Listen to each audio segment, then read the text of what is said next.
Welcome to Infanta Quezon. Medyo matagal na tong video na to, siguro mga almost 2 years na rin siya. Dito kami nagstay sa Pine Woods, campsite and beach resort. Makokontak nyo sila through Facebook page.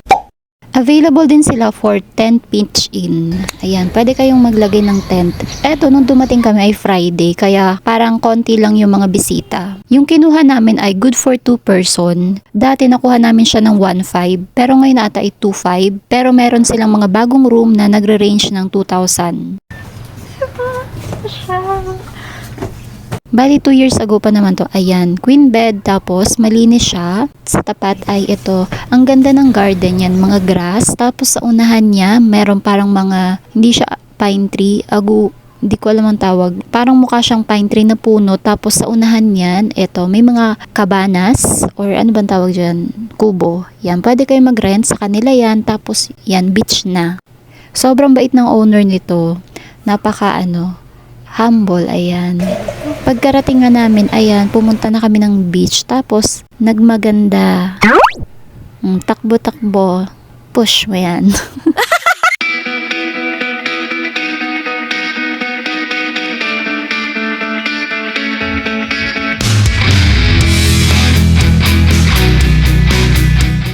Hindi ko ba gaganon? Pwede naman.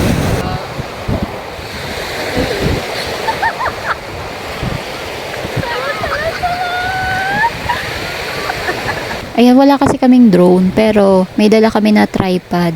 Kaya tuwan-tuwa kami sa mga pinagagagawa namin. Nag-tricycle lang pala kami mula Pililla hanggang dito sa Infanta Quezon. Naligaw pa nga kami, kaya nung hapon na kami dumating, yan, medyo pagod kami. Pero nawala yung pagod dahil ang ganda ng kapaligiran. Ang maganda dito nung nagstay kami, hindi masyadong magulo. Kanya-kanya lang kami ng mga nag-i-stay doon sa resort. Tapos talaga may enjoy mo yung pagbabakasyon. Tahimik lang talaga. Eto na yung aming first day. Ayan, sobrang pagod.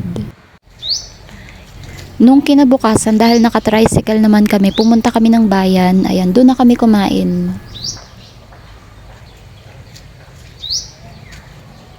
Eto, dito kami kumain. Masarap yung pagkain. Tapos nakakatuwa, nakabalot siya sa banana leaves. Nag-take out na rin kami para pagdating sa resort, para tipid. Bigyan kami ng rice. Rice yan. Eto yung kanin, nakabalot siya sa banana leaves. At bumili kami ng Infanta's Best lechon manok. Recommended siya, ang sarap niya. Para siyang pinaghalong andoks tsaka chooks. Ganun. Pagdating nga namin ng resort, ayan, maliligo na kami. Ngayon, tanghali or mga hapon na rin siya. Ang ganda ng panahon, buti na lang, yan maaraw. Tapos tingnan nyo tong resort na to. Sobrang ganda niya, perfect for camping. Green na green yung kanyang ground. Tapos sa unahan, dun yung resort. Hindi ko alam pero parang ito pa lang yung nakita kong resort na ganito yung ayos. Tapos ito, Sabado na siya, ayan, marami nang nagka-camp. Tapos puno na rin yan, yung pinag-i-stayhan namin.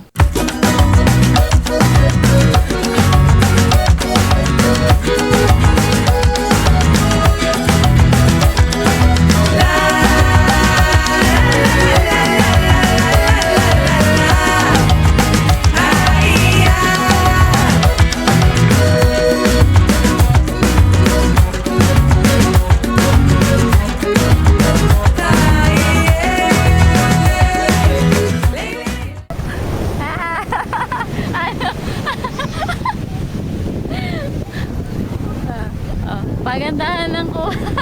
Ay, ikot ka.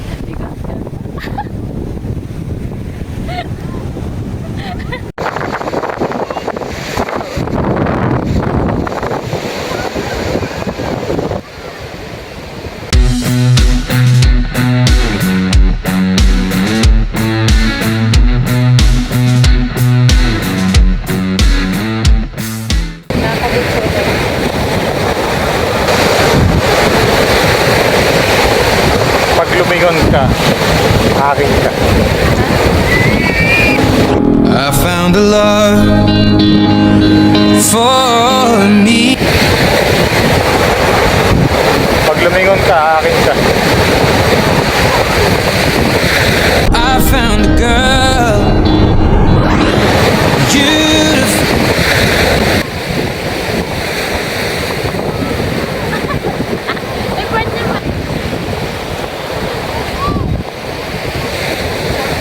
wala, ganyan ang maganda oh. Kita yung beach.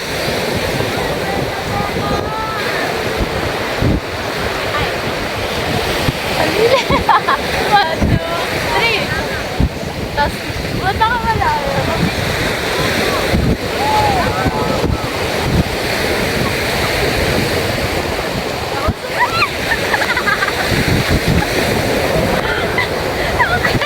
Ay, tigbigat! Ayan, dahil nga mas maganda yung panahon ngayon, nagpaano na naman kami, parang drone effect. Yeah. Ganda. Tsaka, hindi naman siya white sand. Ano lang siya, ito gray. Pero, sakto lang naman yung alon. Yan, sobrang sarap sa pakiramdam pag nakakarinig ka ng alon ng dagat. Nakaka-relax.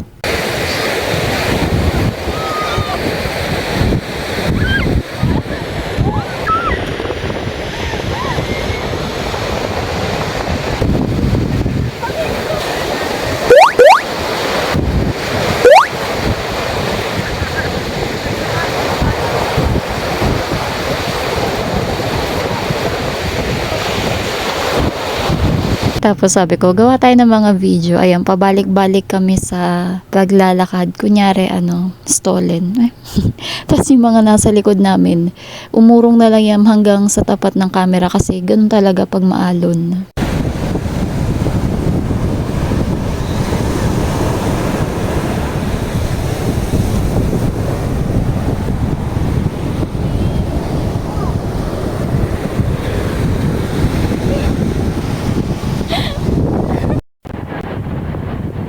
Pagkatapos nga nung araw na to, sobrang nangitim kami kasi ayan, talagang inano namin, finil namin yung dagat. Pero sobrang nag-enjoy talaga kami.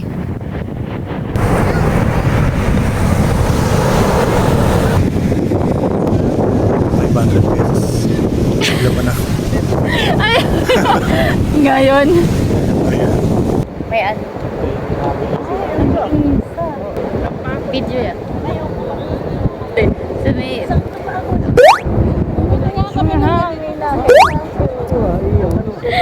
Spread your wings! Spread your wings! Welcome to... Welcome! Anong pangalan ito nila? Fine! Tapos nag-aya ako, sabi ko, punta tayo dun o walang tao, dun sa may unahan. Ayun, di kami lang. Kaya sobrang sarap sa pakiramdam. Yung nasa beach ka, tapos parang sa inyo yung resort.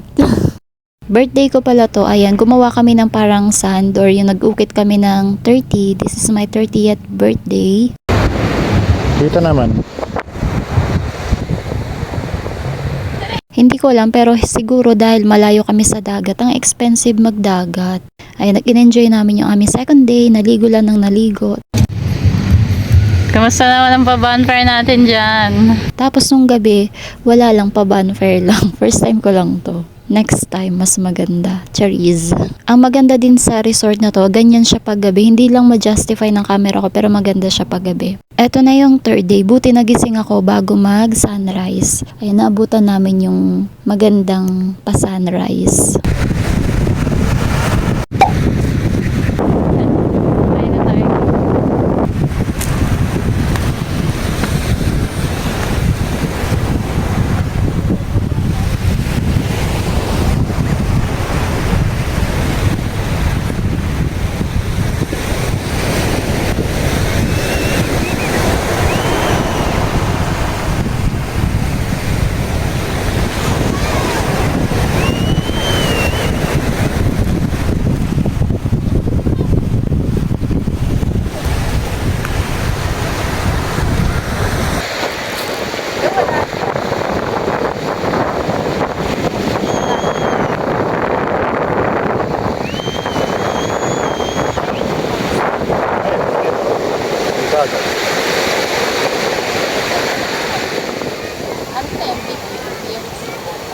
Oh.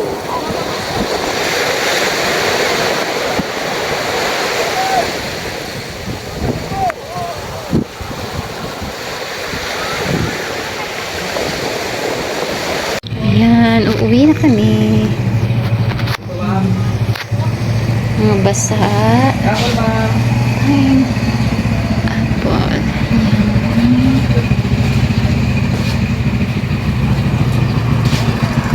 Yan, uwian na! Uwian na.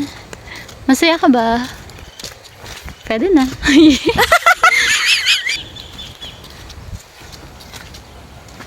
Yeah, dito sa... Pauwi na kami, umulan.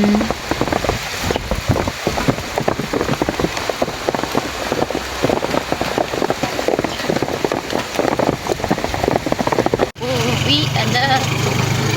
Uwian na. Ang ganda pala yun, no, spot? May namit nga kami na nagbabike. Ayan, sobrang hirap nung ginagawa niya. Ang layo pa ng kanyang uuwian. Kami nga na nagta-tricycle, nagugulat sa pataas pababa. Paano pa yung mga nagbabike? Kaya good luck kay kuya. Hindi namin alam kung nakauwi ba siyang maayos. Malamig dito eh. Malamig pa. Sabi ng ating driver. Kaya pala ating tarik ng ano, pataas. Ang cute. Oo. Ang tapos. Oo, ay, kilometer 100. Ito, backside. Pwede mag-camping. Yan ata mga nagka-camping ano. Oo, ate. Ay, ito parang ang dami-daming ano. Tawag dyan. Yung ako. Parang mapine tree.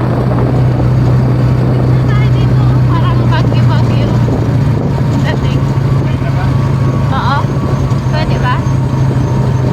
May pwede bang... Yan, dun. Ayun, ayun. Yan, yan. Malaking lupa.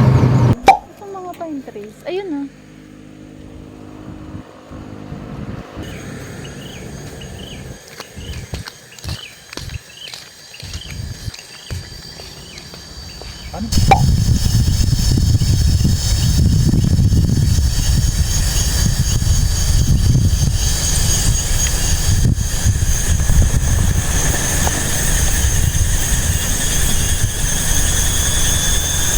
Bali nung pauwi, ang daan namin ay Santa Maria, Sampaloc, Tanay. Kasi nung papunta kami ng Infanta, ang daan namin ay Tanay, Fami, Real, tapos papunta ng Infanta. Ayan. Ang ganda ng mga daan pag dito sa may Santa Maria. Malamig dito nung dumaan kami. Ayan na, mainit siya pero malamig. Ang presko ng hangin. Tawag dito Little Baguio itong part na to. Ayan, ang next namin na pupuntahan ay dadaan kami ng kilometer 90. Medyo nagmamadali na rin kami kasi ayaw din namin na abutan ng dilim. Tapos nung papunta nga kami ng Infanta, naligaw kami. So medyo may trust issue kami. Baka maligaw rin kami pa uwi. Pero eto na, on the way na tayo pa uwi.